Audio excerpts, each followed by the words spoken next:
Olá, gente linda dos sétimos anos, bom demais estar aqui com vocês outra vez, agora numa nova atividade, numa nova matéria, mas que ainda vai recapitular algumas coisas que nós já vimos. Nós agora vamos sair da África, né, que nós estudamos os povos africanos, e a gente vai para a Europa, ali, ó, atravessando o marzinho Mediterrâneo, vamos aqui para o nosso globinho, né, então a gente estudou essa cultura aqui, atravessando esse marzinho aqui, pum, estamos na Europa, num período que vai passar por grandes transformações, tanto que nós vamos chamar essa matéria nova de renascimento. Mas antes de entrar nela, eu gostaria de agradecer a todos e todas que estão enviando as atividades para o professor. Se vocês sabem de um amigo que está com dificuldade, avisa o professor que está com dificuldade de acesso, ou que não está conseguindo ir lá na escola buscar. As atividades têm impressa, viu, pessoal? Avisa o papai, a mamãe, ou alguém que já está impresso lá na escola. Coordenação imprime lá para vocês, né? Não é a mesma coisa do que ter aulinha aqui, né? Da gente junto, mesmo que de forma virtual, mas já é uma forma da gente construir também o conhecimento. Então, pessoal, eu queria, além de agradecer, comentar, né? Que alguns alunos me enviaram, né? Nossa, professor, tá muita coisa. Calma, tá, pessoal? É uma semana de adaptação, eu sei que é muita novidade, são agora mais postagens, né, por dia. Mas logo a gente se adapta, pega o jeito e sempre aquilo que eu falo para vocês. Sentiu dificuldade, não conseguiu fazer uma atividade, não conseguiu responder, tá achando que não tá, o tempo não vai dar para entregar para o professor, chama ali no particular, o professor responde, às vezes eu posso estar numa outra escola, mas eu vou te responder, como alguns de vocês, né, falaram para mim, professor, eu só pego o celular à noite, e aí? Sem problema, manda aí pro professor que eu vou te dar uma resposta, eu vou te dar um feedback e a gente vai todo mundo caminhar junto. A gente se adapta rapidinho nessa nova realidade de mais atividades, legal, né? Claro, né, que exige mais tempo, eu sei que cada um tem a sua vidinha particular aí, mas conta com a equipe de uma maneira geral, escola, professor, tá? Coordenação, gestão lá, estamos aí para apoiar vocês, até, se Deus quiser, a gente, né, estarmos todos juntos. Mas vamos agora para a Europa, então, nós vamos estar ali no século XV, século XVII, né? E essa matéria nossa chama Renascimento. Professor, você falou que tem um pouco a ver com as matérias anteriores. Por quê? Lembra que eu comecei a matéria do primeiro ano de diversidade cultural? E depois a gente falou do quanto que os povos africanos eram diversos, de uma cultura belíssima. E aí a gente falou em especial dos bantos, né, dos bantos e dos iarobás, e aí vocês, nossa, já estão me entregando as atividades aí, muito massa, estou gostando muito, isso aí. E agora a gente vai falar novamente de cultura, né, só que agora vai ser assim, uma transformação muito profunda, que vai mudar o Ocidente e que vai traçar muito do que nós somos hoje. Lembra? Não lembra, né? Mas no começo, na primeira aula eu falei assim para você, história explica o presente, explica o nosso comportamento hoje. E a construção desse homem moderno, do jeito que a gente enxerga o mundo hoje, muito dos valores que nós temos hoje, a gente vai construir nessa matéria aqui que eu preparei para vocês, que se chama Renascimento. Olha só o nome dela, né? Renascimento. Então não é uma coisa nova, é uma coisa que está renascendo. O que foi que aconteceu na Europa, naquele continente lá cheio de paizinho, né? Que a gente pode chamar de renascimento. Vai ser uma transformação, pessoal, vai ser um movimento tão forte, um movimento artístico, político, econômico, social, cultural, vai transformar mesmo radicalmente a forma do homem ver o mundo. E por que vai ter essas transformações? Não veio do nada, né? Vou só dar uma voltada em matéria de sexto ano para a gente, né, entrar para valer em renascimento. Nesse período aí que o professor falou para vocês, os homens estavam tendo problema com terra, para plantar, para alimentar o próprio povo. O homem estava com problema para metais preciosos. O homem estava começando a praticar comércio de novo. E isso vai estimular uma coisa que tem a ver com a história do Brasil, a expansão marítima. Então, ou seja, o homem sai para navegar. É aquele período que o homem chega na América, chega aqui no Brasil, contorna a África, coloniza a África, a Ásia. O homem avança para o mar. Mas para isso ele precisou investir em quê? Em conhecimento, em técnicas. Então esse homem agora que desafia, né, a natureza, o homem que procura compreender a natureza para ultrapassar horizontes que eles não nem acreditavam. Imagina vocês, olha que maluco que eu vou explicar agora. Para aí um pouco a explicação. Putz, eu nunca tinha pensado nisso. O homem daquela época, do século XV, XVI, ele acreditava que a Terra era plana. É isso mesmo. Que o cara ia vir navegando aqui, ó, tum, o mar acabava e pum, caiu o navio. Então ele tinha o maior medão de sair para o meio do mar navegando, né? Ele achava que o mar era cheio de monstros. Putz, acreditem vocês que uma pesquisa de uma universidade muito de renome ainda tem 11% de brasileiros que acreditam que a Terra é plana. Você imagina, em tudo esfera no universo, mas a Terra é plana. Maluco, né? Que tempos que nós estamos vivendo, né? Qualquer coisa que se posta na internet, fez um videozinho bonito, falou firme, as pessoas estão acreditando, né? Como a ciência está ficando abandonada. E por falar em ciência, tem a ver com a nossa matéria. Mas vamos lá então. Por que renascimento?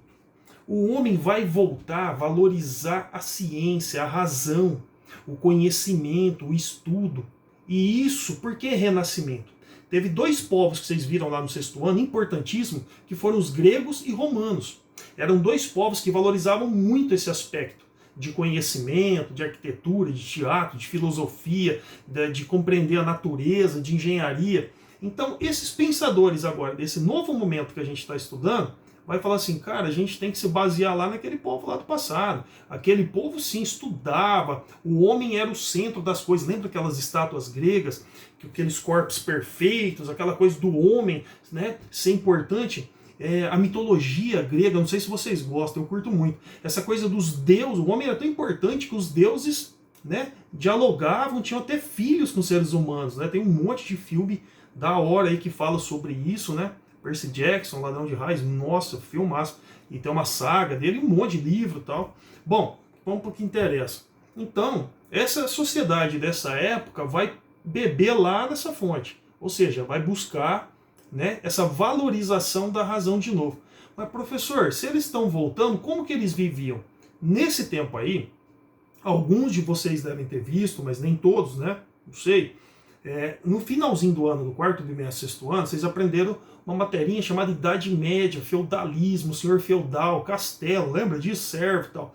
Então, nessa época, o pensamento que imperava chamava-se teocentrismo. O que é isso? Teocentrismo. Teo, centro. Teo quer dizer Deus. Deus, centro. Então, eles achavam que Deus era o centro do mundo.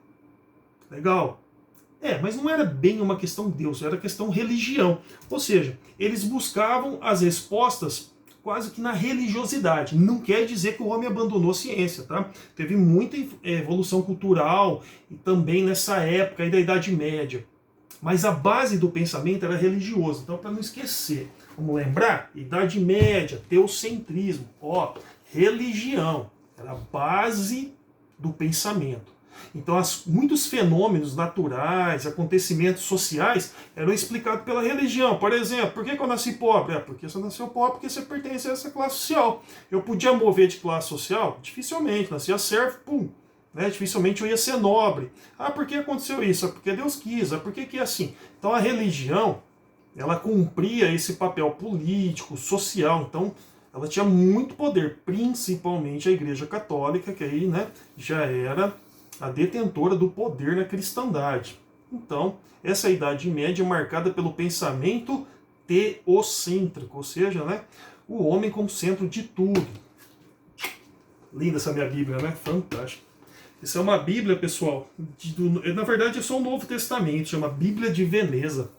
Paguei uma nota linda pelas ilustrações renascentistas, né? Tem um monte de figuras dentro dela que é desse período aqui renascentista. Bom, nem todas, mas tem. Esse novo pensamento agora que vai surgir do uso da razão, de acreditar que o homem é capaz de transformar o mundo, crescer, evoluir, de buscar o saber, o racionalismo, usar o raciocínio. A gente abandona esse pensamento do teocentrismo e a humanidade ali na Europa, né, a sociedade começa a pensar agora de forma antropocêntrica.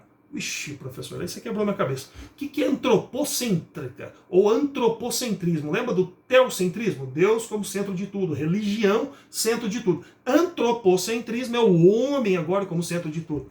Esse foi o homem que eu arrumei aqui para vocês verem. Nossa, professor, mas uma caveirinha é legal para a gente lembrar que ninguém, né, é mais que ninguém. Veja essa caveirinha aqui, ó, de um general romano. Tá aqui, ó, caveirinha, né? Por isso que humildade sempre. Legal? Ninguém melhor que ninguém. Lembra lá da pergunta, da atividade anterior? Beleza. Então, pessoal, voltando aqui para vocês.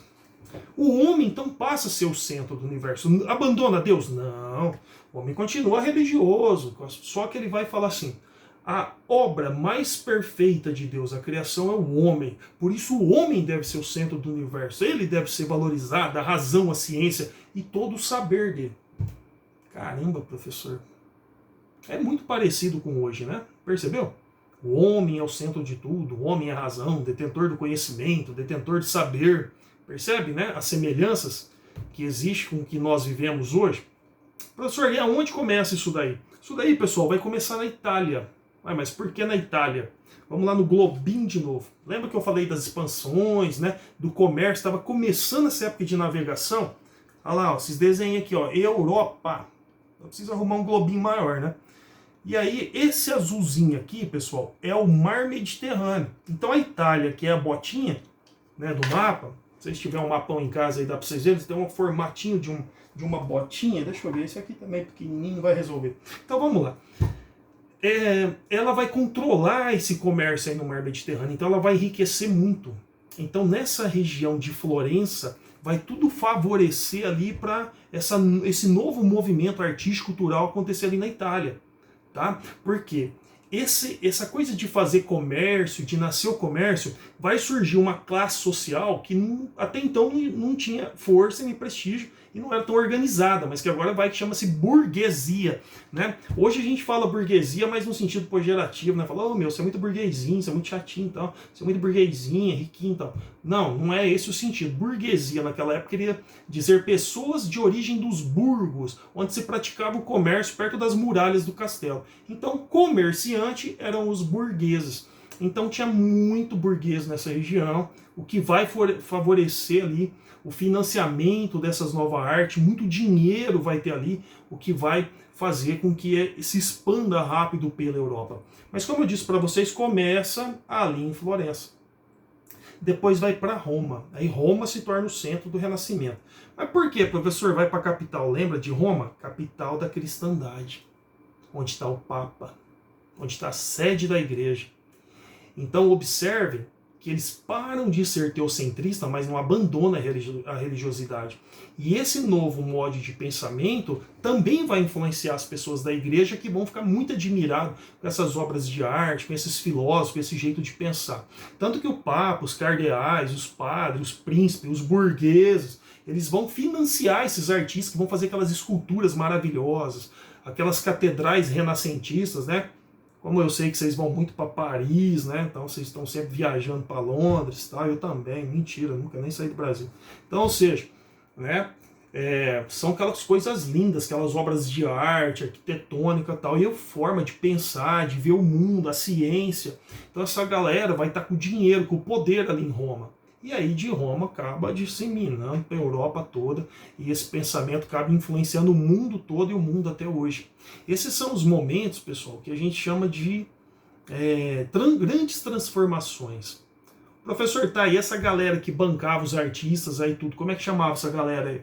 Como eu falei para vocês, eram os papas, cardeais, os bispos, os burgueses e tal, mas todos eles juntos, qualquer cara que desse dinheiro para um artista pintar e sobreviver disso, pintar ali catedral, pintar uma igreja, pintar um castelo, ele era chamado de mecenas, em homenagem a Caio Mecenas, que foi um romano lá que apoiava muito as artes. Então mecenas era um cara que apoiava, dava dinheiro, né, patrocinava esses artistas aí, patrocinava essa cultura e essa nova forma de ver o mundo. Nossa, nosso vídeo está ficando longo de novo, né?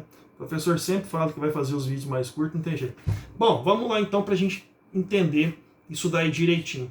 Toda essa mudança do homem parar de ser teocentrista para ser antropocentrista, ou seja, ele deixa de ter religião como centro de tudo, para ter o homem como centro de tudo, vai gerar um movimento chamado humanismo. Não precisa nem falar, né? Eu acho que vocês já deduziram sozinho. Humanismo, o nome já fala. Supervalorização do homem. O homem como ser principal. Você viu? Essa coisa do antropocentrismo, né? Do homem ser o centro do universo. A supervalorização do homem. E até hoje, né, na sociedade contemporânea que a gente vive, isso é muito ainda forte, né, do homem ser o, o centro de tudo, né? Até perigoso, que às vezes acaba levando a um individualismo exacerbado, a um egoísmo, mas isso fica um debate para uma outra aula. O legal, pessoal, é vocês entenderem, né, que como foi profunda essa transformação. Foi rapidinho? Não, isso foi 100, 200 anos para acontecer tudo isso. Mas existem essas transformações, né? Por exemplo, vocês devem estar se perguntando, professor, como que eles esparramaram isso na época lá que não tinha internet, não tinha as coisas? Livro, né, muita leitura.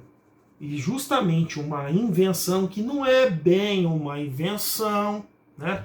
Aqui no próprio texto eu coloco para vocês que o Gutenberg, em 1448, inventou a imprensa. Aí quando inventou a imprensa, né, imprimia as páginas, produzia-se livros mais rápidos, aí esparramou esses pensamentos, a nova forma de ver o mundo mais rápido. Mas já tem provas científicas que na China já tinha um modelo de imprensa bem mais antigo. Mas aí é outro assunto para outra aula. Né? O chinês sempre China no meio das histórias do Ocidente, né?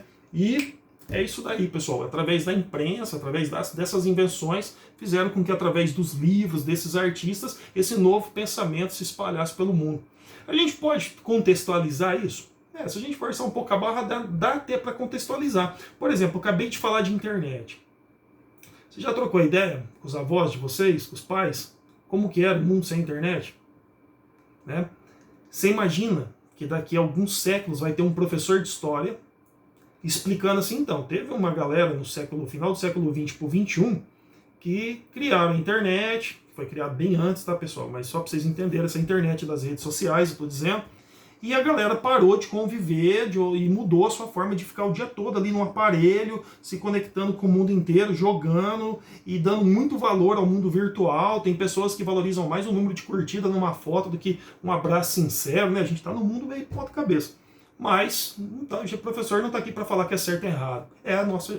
Nossa, me dei moral agora, ia falar nossa geração. Não, sou mais velho que vocês. Mas é a geração, né? Então você viu como a internet, o celular, como esse mundo Wi-Fi mudou o jeito do homem ser, do homem se relacionar, o que a gente chama na geografia de globalização.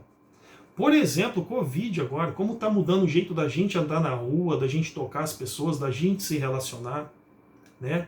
Então, ou seja, existem momentos na história do homem que transforma totalmente a sociedade. E esse aqui que a gente está vendo, o renascimento, ou seja, renascer, buscar de novo aquele homem lá da antiguidade clássica, que se chama Grécia e Roma, do homem lá valorizar a razão, conhecimento, ciência, racionalismo, né? Que interessante, olha, eles usaram o passado para construir uma sociedade nova. Viu como é que a história é importante? Você não sabia disso, né? Pessoal, é isso então. Eu vou deixar 5 exercícios para vocês aqui. Ô louco, professor, fiquem tranquilos, 5 exercícios facinho, tá? É mais os 5 exercícios juntos vai te ajudar a entender melhor o texto. Você vai ter que fazer uma leitura desse texto, tá bem resumidinho, tá da hora, tá? E aí você respondendo é como se você estivesse estudando novamente. De novo, tá? Eu acho importante ainda nesse processo que eu estou conhecendo vocês, então já avisando os papais de vocês, né? Que às vezes perguntam, nossa, meus professores ainda estão já mandando lá de clicar, Google, ainda vou segurar um pouquinho, tá? Porque eu tenho aluno que está me entregando pela primeira vez agora atividade, que está chegando nos grupos, então o professor está conhecendo a letra, a escrita, a produção, se lê bem. Como é que você sabe que lê bem? Você não está vendo? Mas quando você vê que o aluno está com dificuldade de achar uma respostinha lá no texto, mostra que ele pode ser que eu expliquei mal também, claro, né? Mas quer dizer que a leitura dele está com algum probleminha também.